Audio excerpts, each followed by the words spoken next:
Alright, we're just going to keep him on stream. Going to have him versus Ryoku. Ryoku, top 8 seed, I think somewhere in the 5 to 8 range. I believe he's the second seed. And he is he's very high in PR at our weekly. I believe he is second. Yeah. At our weekly. Interestingly enough, though, he's not PR in West Michigan because he's kind of inactive out there. He only comes to some of the bigger stuff nowadays. All right, so we're going to start off on Battlefield Game 1. No hand warmer. Yeah. But I was talking to him about it. He said he just likes the environment of the Central Michigan weeklies and just how kind of friendly and helpful it can be.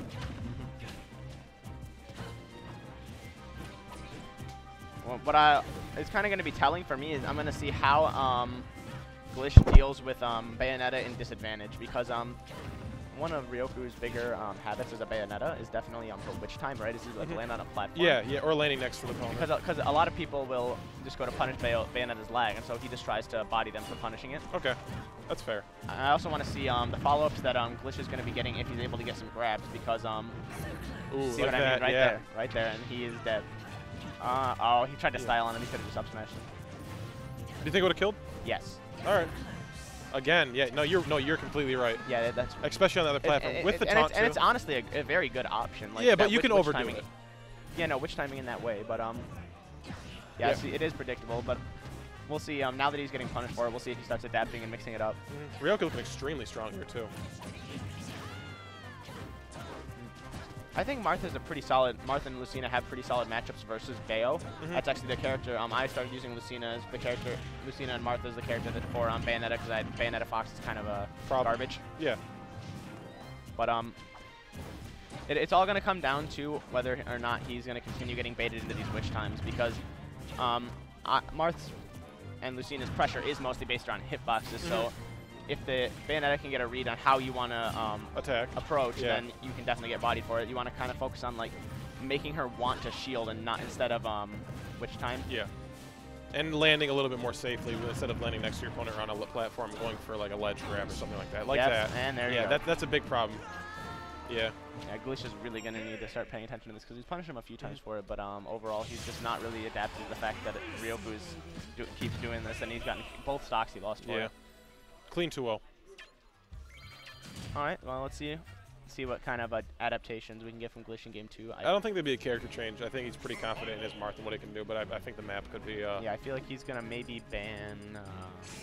Oh, Ryoku going to switch off Bayonetta. He's showing that... He's got so many characters. He does. That's kind of his thing. He loves being like the mid-tier like a master. wild card, yeah. Mid-tier Bayonetta. Mid-tier master. Yeah. I mean, people said Bayo was mid-tier after she got patched, and then we're like, wait, she's still probably the best character in the game. Yeah. Not as much now. Good mix-up. Yeah. The jab, jab, grab. It's actually kind of interesting to see this, considering Glish just beat a Link, so... Maybe the matchup's fresh in his mind. Get something going here. But Ryoku was the Link main for quite a small amount of time, along with the Captain Falcon, so... Ryoku's still approaching a lot, but he's using Link's tools a lot better in terms of that. He's not committing nearly as hard as Red was. Yeah. And his item play is a little bit small, like less prevalent than his, except for the bomb right there. But the use of the tornadoes and the game is still definitely a lot closer than Game 1 was, though. Yeah. Good nair, and that's actually going to give Glish the lead. Let's see what he can do, capitalizing. That was great reading Ryoku's escape option. It's good up. Got to be careful. Another one of those might kill on Dreamland. Good jab, jab, down tilt. Good get up. Follows him off stage deep. This is part of the reason.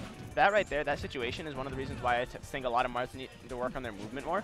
Because there's a chance he could have just gotten a foxtrot tip or forward smash. Yeah.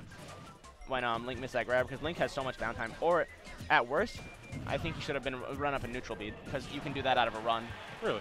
You can't do it out of a dash, but you can do it out of a run. Okay, I gotcha.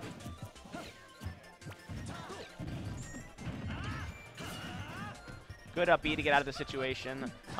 That up B only worked because he got down thrown, because he was above Ryoku. Because on Dreamland, the platform's actually just too high to do it from the ground. That's why you don't see Marth and Lucina use that option as much. Yeah. On Battlefield, from the ground, Marth and Lucina can always up B to the top platform.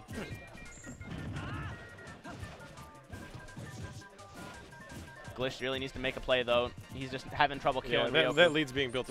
Oh, there he goes. Yeah, Ryoku He got knows. the tip forward smash that time. Yeah, spacing's pretty easy when you're sitting there with nothing else to do.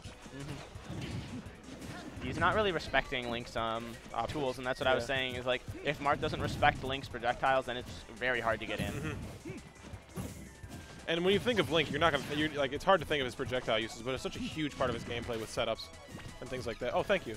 Thank you.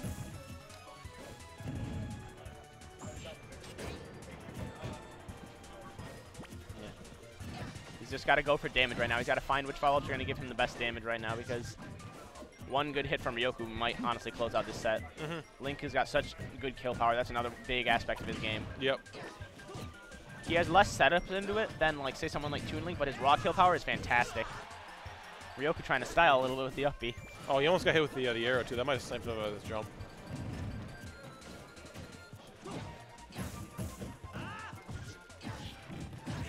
I like what he's doing with the jabs, but I also feel like he should be using side B as a mix-up out of shield, because it's actually frame 5. It's very quick. Really? Yeah, people underestimate the frame data on Dancing Blade. You can kind of use it to get out of a lot of combo situations. Now Ryoku, the one struggling to kill, though. Pretty even game here, especially from how early this game looked over. And the SD. SD.